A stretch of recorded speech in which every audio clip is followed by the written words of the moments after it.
नमस्कार, जय माता दी। मैं हूँ आपके अपनी लाइफ डिज़ाइनर जीतू आचार्य। धनु राशि की बात करते हैं, सेजिटेरियस की बात करते हैं और आपके राशिफल की बात करते हैं, यानी अक्टूबर के महीने की बात करते हैं। अक्टूबर का महीना धनु राशि वालों के लिए, सेजिटेरियस वालों के लिए कैसा रहने वाला है। आपकी राशि के स्वामी गुरु यानी जुपिटर होते हैं और जुपिटर आपकी राशि से छठे भाव में गोचर कर रहे हैं, यानी छठे भाव में जो गोचर है, जो चल रहा है, उनका रहेंगे जो, तो ये किस तरीके का इम्पैक्ट आपके ऊपर, क्योंकि गुरु की ये जगह तो होती नहीं है। छठे भाव में गुरु तो बहुत अच्छा रिजल्ट नहीं देते हैं। यहाँ पर तो आपको खास करके ध्यान रखने की बहुत ज़रूरत है। और किन लोगों को, अगर आप सीनियर हैं, आप ध्यान रखिए, आपकी सीनियरिटी के ऊपर सेंध लग जाती है, यानी एक प्रश्न मार्क जो होता है ना, आपके काम के ऊपर लग जाता है। तो यहाँ पे थोड़ा सा आप ध्यान रखिएगा। और होगा क्या, उसके बाद फिर एंजाइटी हो जाती है, गुस्सा आने लगता है, परेशानी, जब सामने वाला कोई आपके काम को नहीं देखता, तवज्जो नहीं देता, तो स्थितियाँ जो होती हैं वो अनुकूल नहीं रहती हैं, फिर आपके अपने से बाहर होने लगती हैं। तो यहाँ थोड़ा सा सिचुएशंस खराब कर सकते हैं। बच्चों को लेकर के अगर हम कहेंगे, उनके करियर को लेकर के कुछ अच्छे डिसीजन लेने वाले थे आप, तो यहाँ पे आपके डिसीजन भी सही नहीं होंगे। यहाँ आप कहीं ना कहीं ये कैसे लगता है कि गुमराह जैसे हो जाते हैं, समझ में नहीं आया कि आपने क्या डिसीजन ले लिया। और सबसे बड़ी बात है कि जब 9 अक्टूबर के बाद, 9 अक्टूबर तक तो फिर भी कहेंगे कि थोड़ा सा रिलैक्स चल जाएगा, ऊपर नीचे जो चल रहा है चल जाएगा। लेकिन 9 अक्टूबर के बाद जब गुरु वक्रीय हो जाएंगे, पहले ही छठे भाव में और ऊपर से वक्रीय हो जाएंगे, तो सोचिए यहाँ पर तो फिर कहते हैं ना कि जो सिचुएशन पहले नहीं थी उससे ज़्यादा खराब सिचुएशन अब बन गई।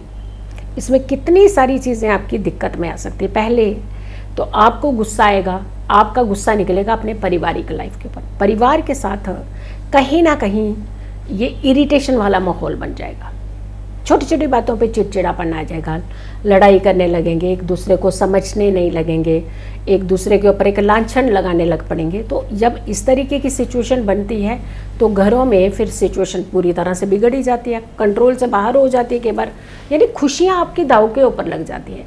तो यहाँ ध्यान रखिएगा, जब आपकी राशि में, आपकी राशि के स्वामी में दिक्कत हो रही है तो आप दूसरों को परेशान तो मत कीजिए।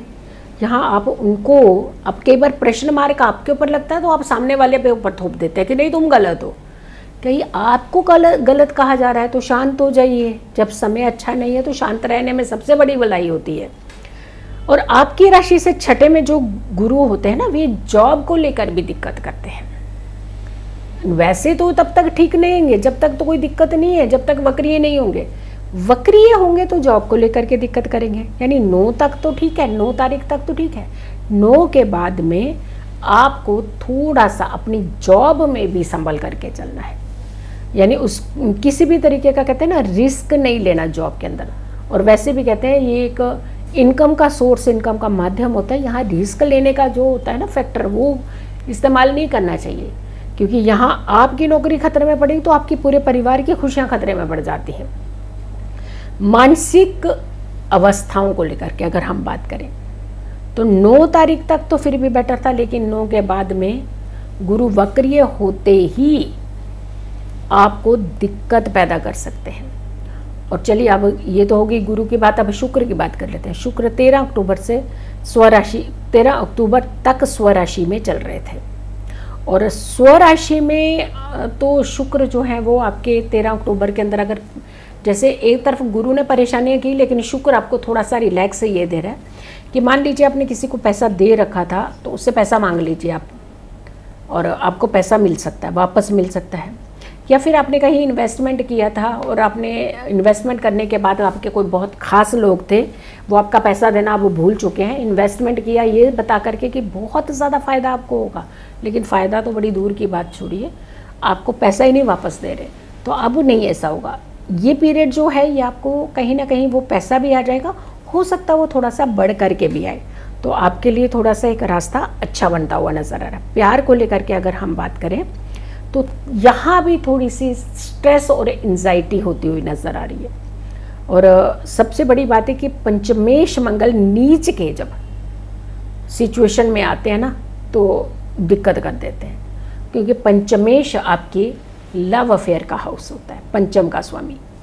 तो कहीं ना कहीं ये आपको दिक्कत करता है, क्योंकि पंचम भाव के स्वामी जो हैं वो अगर दिक्कत कर रहे हैं तो आपके लव अफेयर में दिक्कत हो सकती है। तो यहाँ पर भी आपको कहने का मतलब यह है कि अक्टूबर के महीने में थोड़ा धैर्य रखना है और थोड़ा सा संभल करके चलना है। अननेसेसरली की खींचतान नहीं करनी है, वरना आप ही को दिक्कत हो सकती है। सो इस महीने में आप क्या उपाय करें? सबसे पहले तो आपको शुभ अंक का बता देते हैं कि 3 अंक जो है पूरा महीना आपको बहुत सपोर्ट कर सकता है, आपको बहुत फ़ायदा दे सकता है।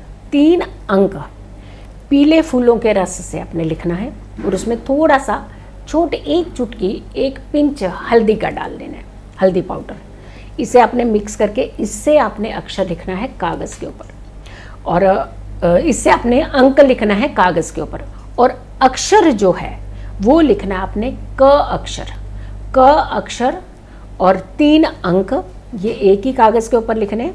इस कागज़ को फोल्ड कर लीजिए, इसे अपने साथ रखिए पूरा महीना। और जो रंग है वो रंग आपने स्लेटी रंग होता है, स्लेटी रंग होता है ना, जैसे आप क्रीमिश टोन से थोड़ा सा ऊपर होता है, स्लेटी रंग का इस्तेमाल कीजिएगा। जितना ज़्यादा आप इस्तेमाल, कपड़े पहनिए, आप दुपट्टा ले लीजिए, आप शर्ट पहन लीजिए, आप ये इस तरीके की चीज़ों का, स्लेटी रंग का कोई पर्स रख लीजिएगा, ऐसी चीज़ें, या फिर पेन है, पेन के ऊपर जो पेन का ऊपर का कवर जो है वो स्लेटी रंग का है, या अपने मोबाइल का कवर है उसका स्लेटी रंग है। तो इस तरीके की चीज़ें जो है आप अपने इर्द गिर्द ज़्यादा रखिएगा। इससे आपकी एनर्जी तो डेफिनेटली बेटर होगी, बट जो एक तनाव का जो समय आ रहा है, जो बार बार डिस्टर्ब हो सकता है, वहाँ से आप बच सकते हैं। सो वीडियो को आप ज़्यादा से ज़्यादा लोगों तक ज़रूर शेयर कीजिएगा। अगर चैनल सब्सक्राइब नहीं किया है तो ज़रूर कीजिए, वीडियो शेयर कीजिए और मेरी आने वाली हर वीडियो को ज़रूर देखें। ये तो थी आपके लिए धनु राशि, सेजिटेरियस। अगली राशि होगी आपके लिए मकर राशि यानी कैप्रिकॉर्न। सो मकर राशि का करिए इंतज़ार। तब तक के लिए नमस्कार, जय माता दी।